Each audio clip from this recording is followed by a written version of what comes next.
The world is watching closely as the United States unveiled a bold plan to end the war in Gaza.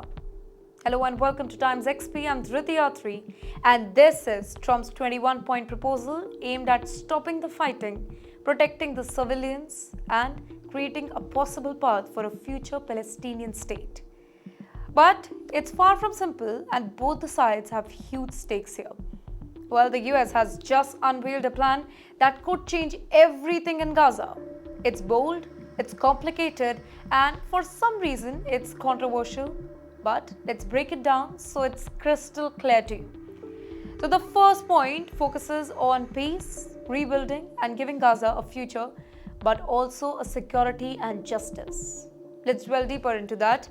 First is Gaza will be a terror-free zone. That means the plan says Gaza must be completely de-radicalized. No Hamas weapons, no tunnels, no rocket factories. The goal is to make Gaza safe for their neighbors and for Palestinians themselves. Now, this is massive because until now, Israel has argued that Hamas-controlled Gaza is just a direct threat. Now, for Gaza to truly become peaceful, international monitoring and enforcement will be required. Then comes the second point.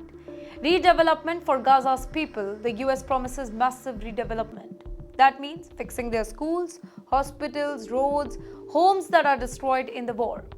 Now imagine truck of aid, construction material and expert engineers entering Gaza to rebuild their city from rubble. This is not just charity. It's meant to stabilize Gaza so its people can have a good future over there instead of fleeing elsewhere. Then comes the third point, immediate end to the war. If both the sides agree, then the fighting will stop immediately. In the meantime, the IDF, they will gradually withdraw, halting operations in the Strip. Now, this could save countless lives, can you imagine that? But only if Israel and Hamas, they both commit to it. Then comes the fourth, hostages returned within 48 hours, a huge part of the plan. All living and deceased hostages are to be returned within 48 hours of Israel's public agreement. This is crucial because families have been protesting for weeks now, demanding for actions. Now, this particular clause directly addresses one of the most sensitive humanitarian issues in this particular conflict. Release of Palestinian prisoners is the fifth point. After hostages are returned, hundreds of Palestinian prisoners serving life sentences will be freed, along with over 1,000 Gazans who are arrested since the war started. Even bodies of Palestinians who died in the conflict would be returned. Now, this particular point is meant to balance justice and recoalition, but is highly controversial in Israel specifically. Then, sixth point, Hamas members given amnesty or safe passage. Yes, you heard that right. Hamas fighters who commit to peacefully coexist, they may receive amnesty. Those who want to leave Gaza will get safe passage to other countries. Now here the idea, it is to prevent the revenge killing and encourage fighters to give up arms voluntarily. But here many Israelis and Palestinians, they may see this as letting the terrorist go free. Then the seventh, surge of aid and humanitarian relief.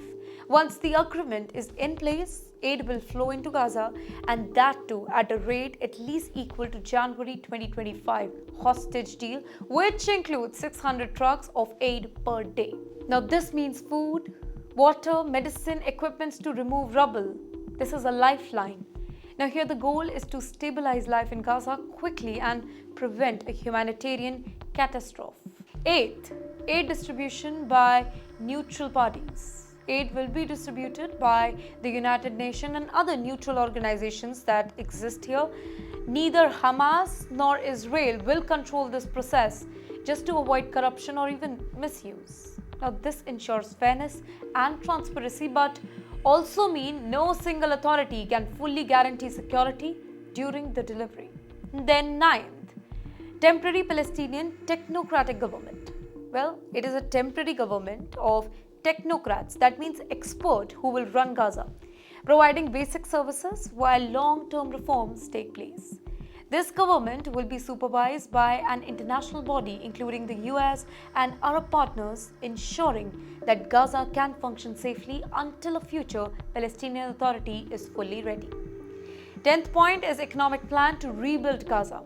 Experts will create an economic blueprint, attracting investment, building infrastructure, and creating a lot of jobs.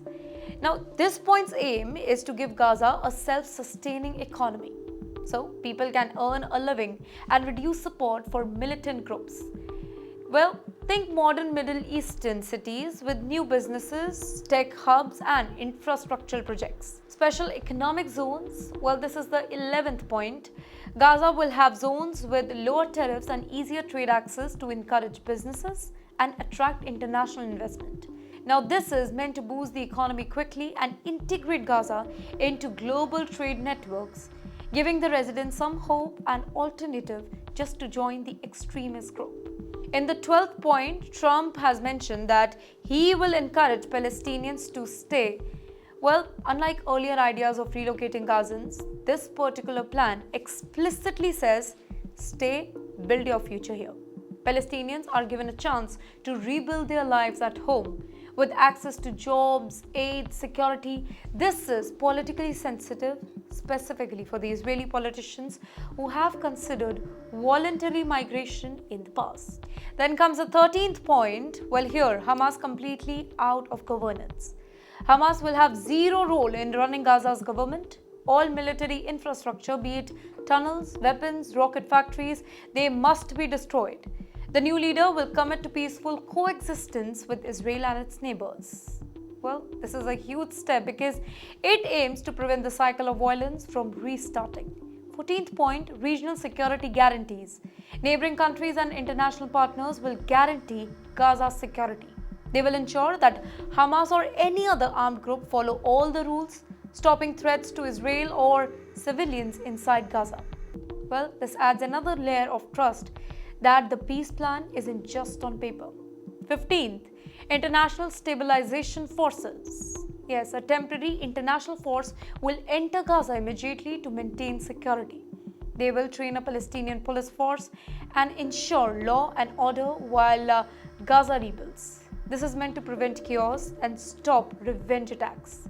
16th point, Israel withdraws from occupied areas. Israel will not occupy or annex Gaza. In the meantime, the IDF will gradually leave areas that it controls right now, handing them over to the authorities, to the international stabilization forces. Now, this is very important to let Gaza function under a very neutral and safe environment. 17th, partial implementation if Hamas refuses.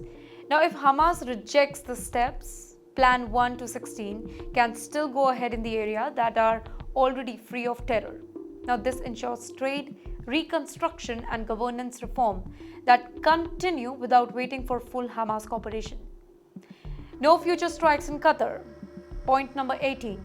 Israel agrees not to attack Qatar, which has played a key role in mediating the talks. Now, this protects diplomatic channels and ensures Qatar remain a very safe mediator in a peace process. 19th point is de-radicalizing the programs. Now, Gaza will run programs to change the extremism mindset. This includes education, interfaith dialogue, and awareness campaign just to prevent their youth from joining the armed forces. Well, the goal is a peaceful future generation. Pathway to Palestinian statehood is the 20th point. Once Gaza is rebuilt and reforms are in place, there will be a clear route towards a future Palestinian state. Now, this is politically explosive for Israel, but signals long-term hope for Palestinians who want their own recognized homeland.